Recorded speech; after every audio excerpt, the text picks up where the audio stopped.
Hi viewers, welcome to our channel. ప్రస్తుతం మనతో పాటు ప్రముఖ పొలిటికల్ అనలిస్ట్ కృష్ణ కుమార్ గారు ఉన్నారు. వారితో ఒకసారి మాట్లాడదాం. నమస్కారం మేడం.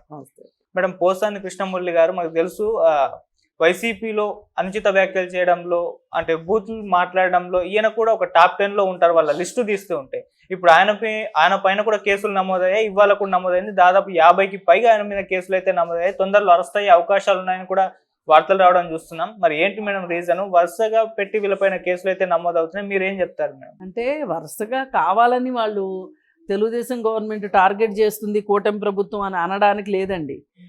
గత 5 సంవత్సరాల్లోనూ, అంతకుముందు 5 సంవత్సరాల్లోనూ వాళ్ళ నోటికి పని చెప్పినందుకు గాను, వాళ్ళ సోషల్ మీడియాకి పని చెప్పినందుకు గాను ఇన్ని రోజులకి వాళ్ళ పాపం పండింది అని మాట్లాడుకోవాలి మనం. మరి ఎవ్వరూ తక్కువ ఎక్కువ కాకుండా ఒకళ్ళ మించి ఒకళ్ళు ఈ పోస్టులు పెట్టడంలో కృతకృత్యులు అయ్యారనే చెప్పొచ్చు. వాళ్ళకి తాడేపల్లి నుంచి ఆదేశాలు వచ్చాయా, తాడేపల్లి నుంచి స్క్రిప్ట్లు వచ్చాయా, ఎలా వచ్చినాయి అనేది పక్కన పెడితే ఎవరు రాశారన్నది కాదు ఇక్కడ. ఎవరి ట్విట్టర్ హ్యాండిల్ నుంచి పోస్ట్ అయింది అన్నది ఇంపార్టెంట్. ఓకే, ఇప్పుడు నాకు ట్విట్టర్ ఉండి నా ట్విట్టర్లో నుంచి ఒక వ్యాఖ్య వచ్చింది అనుకోండి, అది నేను పెట్టకపోవచ్చు, కానీ నేనే కదా యాక్సెస్ ఇస్తాను. నేను యాక్సెస్ ఇవ్వకపోతే నాది ఇంకొకళ్ళు ఎట్లా హ్యాండిల్ చేస్తారు నా ట్విట్టర్ని? కాబట్టి నాకు ఇష్టమయ్యే వేరే వాళ్ళు రాసిందో, నేను రాసిందో, లేదు అంటే వాళ్ళకి నా ట్విట్టర్ని అద్దెకివ్వడమో చేస్తేనే కదా నా ట్విట్టర్లోంచి బయటకు వస్తాయి అవి. అలా చేసిన వాళ్ళల్లో మీరు అన్నట్టు టాప్ 10లో ఈయన ఉన్నాడు. అలాగే ఇంకా కొంతమంది ఉన్నారు. అందరినీ వాళ్ళు జల్లెడ పట్టేసి ఒక పేపర్ మీదకి తీసుకొచ్చేశారు. ఎవరికి తగ్గ కేసులు వాళ్ళకి ప్రభుత్వం తరఫు నుంచి పడతాయి. ఒకటి అలా కూడా కాకుండా కార్యకర్తలు కూడా కొంతమంది కేసులు పెడుతున్నారు. ఇప్పుడు ఈయన మీద రికార్డు స్థాయిలో 50 కేసులు నమోదైనాయి కృష్ణమురళి పేరు మీద. ఇంకా వేరే వాళ్ళ మీద ఇన్ని కేసులు అయితే నమోదు కాల. ఈయన చేసింది ఏంటంటే ట్విట్టర్ హ్యాండిల్లో పెట్టడమే కాకుండా ప్రెస్ మీట్లు పెట్టి మరీ మాట్లాడాడు. మరి ఎందుకంత దుస్సాహసానికి ఒడిగట్టాడో అర్థం కావట్లేదు. ఆయన ఆ పార్టీ కూడా కాదు, ఆ పార్టీ మెంబర్షిప్ లేదు ఆయనకి. కేవలం సానుభూతి పరుడుగా, కేవలం చంద్రబాబు నాయుడు మీద వ్యతిరేకతతోటి,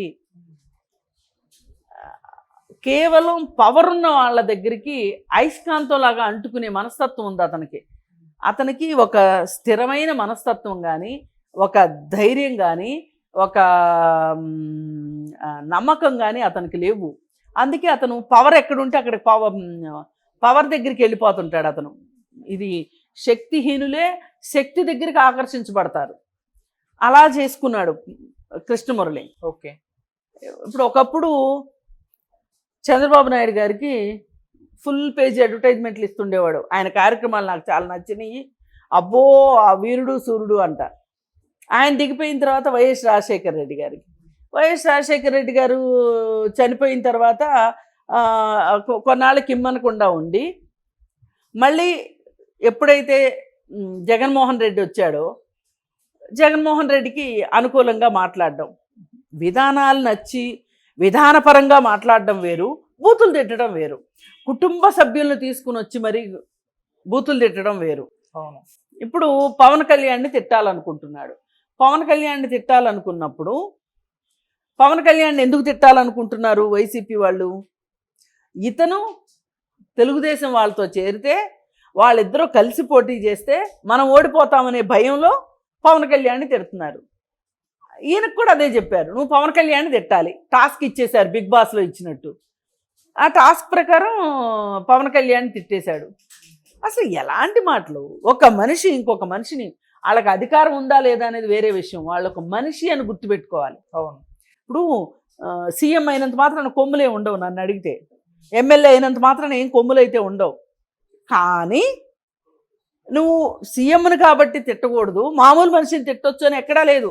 మామూలు మనిషిని తిట్టాను కాబట్టి సీఎం స్థాయి మనిషిని తిడతాను అని ఎక్కడా లేదు. నువ్వు ఎవరినైనా నువ్వు విధానపరంగా మాట్లాడు, విమర్శించు, కానీ ద్వేషించకు. నన్ను ఏమైనా అనే హక్కు నీకు వాక్ స్వాతంత్ర్యం ఉంది, కాదనట్లేదు.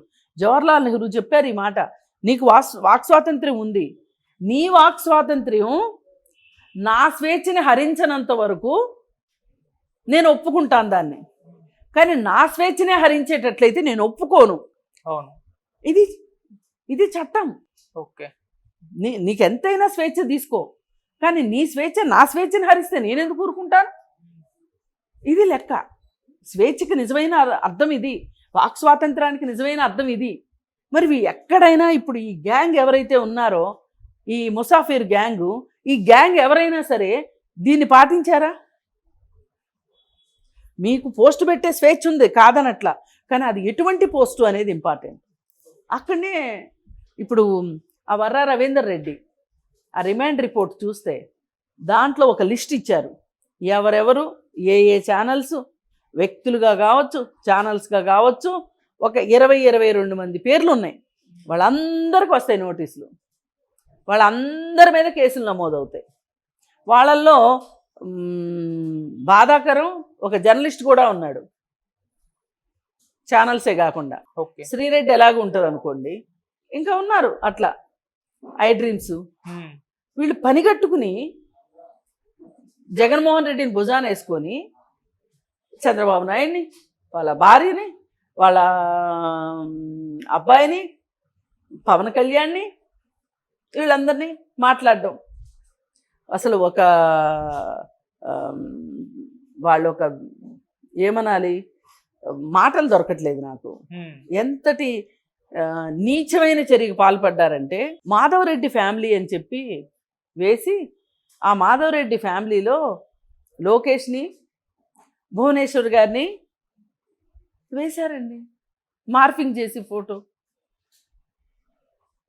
అసలు ఏమన్నా, అసలు ఒక ఒక కుసంస్కారానికి కూడా ఒక హద్దు ఉంటుంది.